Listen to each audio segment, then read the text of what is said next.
HRW Financial, the sales coaching podcast, where we hope to inspire and grow revenue for individuals and your team. Today's episode, number 7, features Skip McGrath, a well-known selling coach and author. Skip has spent the last 11 years dedicated to not only continuing to master the craft of third-party selling on marketplaces like Amazon and eBay, also to sharing his knowledge with others. Skip McGrath and his wife Karen have been running a successful business on eBay since 1999 and Amazon since 2006. During this time, they have written 14 books about selling on eBay, Amazon, and the Internet. What makes their books different is he writes about what they actually do. Skip, tell us about how you, Karen, and your dog Kiplinger arrived here on this island in the Puget Sound about 2 hours north of Seattle. We were living in upstate New York, and I got a transfer back to, what happened was, when I was living in upstate New York, we'd lived there for 8 years, and I lost my job. And we had gone there from the West Coast and from the San Francisco Bay Area. We could not afford to go back to San Francisco because of the housing prices had gone up so high. The house that we had sold for $200,000 would have cost us $1 million to buy back. So we looked at Washington State instead, and I drove out here and looked around and found a nice little town about an hour and a half north of Seattle. We rented a beautiful house right on the water for about $1,300 a month, and we lived there for a number of years until we built our own house. But in 1999, I started playing around on eBay. When we were in New York, we had a small antique shop, and when we left, we sold off all the large antiques, the large furniture pieces, and kept all the small things in boxes.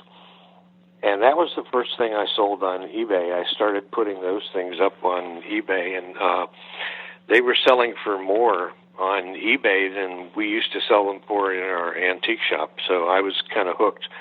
And within a year, we were making really good money on eBay, and my wife, who was working at the time, was actually able to quit her job.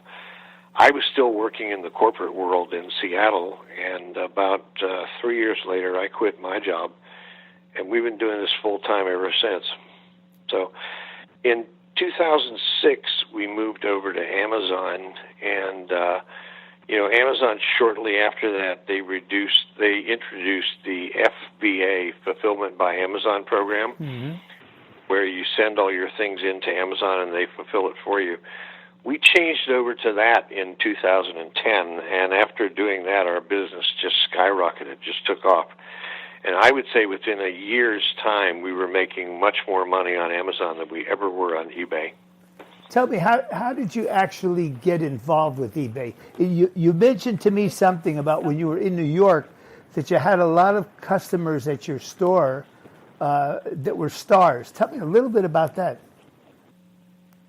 Well, we had customers at our store that we sold a lot of small antiques, and we moved out here to Washington State. My son, I had an 18-year-old son, or 17-year-old son at the time, and he came and said, "Hey, I need a credit card so I can buy comic books on eBay."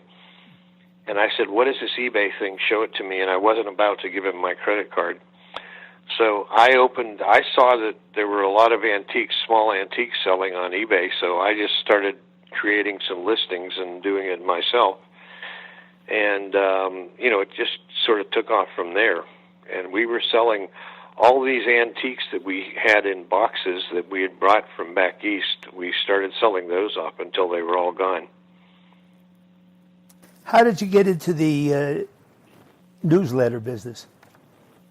Well, it's a funny story. At the time when I first started on eBay in '99, there were a lot of people selling these sort of get-rich-quick scheme CDs and books, like here's how to make $1 million on eBay and do it overnight, while you sleep and stuff like that. And I knew that was all garbage. I actually bought a couple of those, and they were garbage. So one night I decided to write my own book, and I sat down in my My first book was called The eBay Power Seller's Manual, and it was a printed book. We had it printed at Office Depot, and I wrote an ad on eBay for it, and it started selling really, really well. And about, I'd say 6 months later, I started a newsletter because I had all these people that had bought the book, so I had subscribers. Back in those days, eBay would allow you to exchange email addresses. Today, they don't do that, but back then, I could get the email address of everyone who sent me everyone who bought a book. Pretty much they paid by PayPal, and when the PayPal payment came through, I had their email address. So I used those people as my initial newsletter subscribers. Would you say that the newsletter was one of your significant career accomplishments today as far as selling on the Internet? Well, I would say it really breaks down to three areas. Number one is you have to sell on the Internet to be successful, so you know how to do it. Then, I would say my books were, I wrote a number of books about how to sell on eBay and how to sell on Amazon. And then the newsletter was kind of the last thing. The newsletter is kind of how I kept everybody up to date and kept my name out there and branded myself, and so it was a very important accomplishment. But they all three go together. I mean, you have to sell. There were actually people writing books. We went to eBay Live when eBay was running the eBay Live shows. I met authors. I had authors come up to me who told me they'd written books about selling on eBay and they'd never sold anything on eBay in their life. Mm-hmm. But in our case, we were selling every day, and all I was putting in my books was what we were doing and how we were doing things. There were no tips or secrets or anything like that. I just explained to people how we sold and how we ran our business, and here's some of the things you can do to increase your business and make more money and that sort of thing. Well, I must tell you that I have been a devourer of your newsletter for years because I sold on eBay and quite profusely on Amazon. Mm-hmm. But anyhow, that's how I have come across your name, and the reason I'm calling you, because you have been very instrumental in my success at making a little bit of money on both the platforms. Oh, well, good. Glad to hear that. Always happy to hear that from a reader. Couple of questions. Mm-hmm. What would you say today? Now, this can be either in relation to your newsletter, which is you're selling constantly, or on eBay, which you're selling constantly. What do you think are your personal strengths? Well, I think my personal strength is really my writing ability and writing good ad copy. In other words, when I sell something on eBay or Amazon, I have the ability to write a very compelling description of the product that makes people want to buy it. And that gets me very high conversion rates. That and the ability to write the titles, too, the titles as well. It's the title, people see the title and they have to click on the title in order to look at your product and your thing. The other thing I tend to do is use very good photographs. I go to the trouble to take good photographs. I have one of those light tents, these white tents you buy with the lights. They're sold all over eBay and Amazon, sure. And they're not expensive. They're usually under $200. And I put my products in those and take a good photograph of the product so that people see what they're buying, and then they see the title, they read my description. So I would say it's that ability to really write good, I guess you'd call it advertising copy. As far as even being more productive, what do you think are your weaknesses when it comes to that? Well, my weakness is I'm not a good detailed-oriented person. Fortunately for that, I have a wife, Karen, runs the other side of the business and takes care of the details. I do the product sourcing and the selling. She handles all the customer service and the back-end part of the business, and she is very, very good at details and does all of that. And I'm one of these people that just sometimes, I tend to just fly off the handle. I'll get an idea and I'll try it, and it doesn't work, and I lose money doing it. And she's the one that calms me down and gets me to do the research and do things a little more slowly and be a little more careful. When you're sourcing, what do you? I'm sorry. When you are sourcing, Mm-hmm. what do you feel is the major deciding factor on you trying a new product? The truth is, with me, it's gut feel. I don't do a lot of research. I look at a product and I pick up the product. My favorite place to source is trade shows. I go to a lot of wholesale trade shows. That's my number one place to source because I can see the products. I can talk to the owner of the company a lot of times, or the vendor, or the sales reps, and I build a personal relationship with them, get to know them, make sure it's okay with them if I sell on eBay and Amazon. And I can pick up the product and hold it and look at it, and I try and get a feeling for will it sell online. Now, let me give you an example of some of the things I've done wrong. When cell phones and iPods and iPads and all those things became really hot at first, going back a few years, today they're quite commonplace, but going back 5 or 6 years they were just getting started.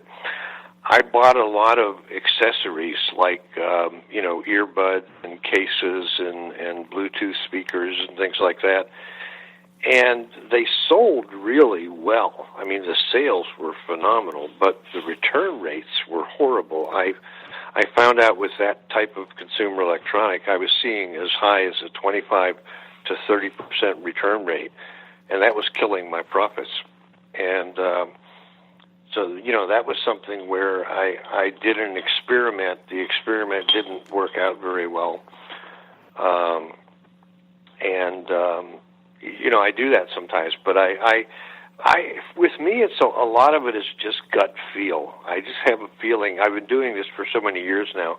I have a feeling for the kind of thing that will sell and the kind of thing that won't sell, and I can pick up a product at a trade show and look at it and say, this will sell online or it won't sell online or vice versa. And, I've become pretty good at that. Are there any mistakes that a newbie makes, or even somebody been around a while, that are detrimental to their business when they're first contacting a new vendor? Are they making any mistakes? Well, the biggest thing you can do with a new vendor is try and buy. I only buy from vendors who will sell me a very small quantity, such as one case at a time, like a case of 12 or something. And what I do is test it. And if it sells well, then I go back and I order 20 cases or 30 cases or something like, a large quantity.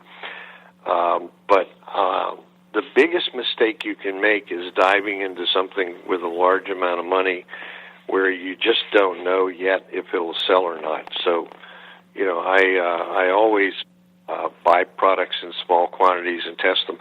I've even been known, and I've done this before many times, to go out and buy a product and pay full retail. I'll go to Target or someplace like that and buy something and pay retail for it, and I'll buy 2 or 3 or 4 of them, put them on eBay or Amazon, see if they sell, and if they sell, then I contact the supplier and I order, 10 cases or 15 cases or something like that. In today's world, is there any trick to getting the buy box? Well, the buy box on Amazon, number one is you want to be a professional seller. A lot of people are reluctant to pay the $39 a month to become a professional seller. Right. But pro sellers and sellers who have their products in FBA are selected by Amazon more often than other people to go in the buy box. And I find myself, because I'm a pro seller and I'm almost 100% FBA, I find I'm in the buy box for the very high percentage of my products. And I'm in there a lot. I get in there, I rotate in and out often, even when I'm competing against someone else on price. The other factor is good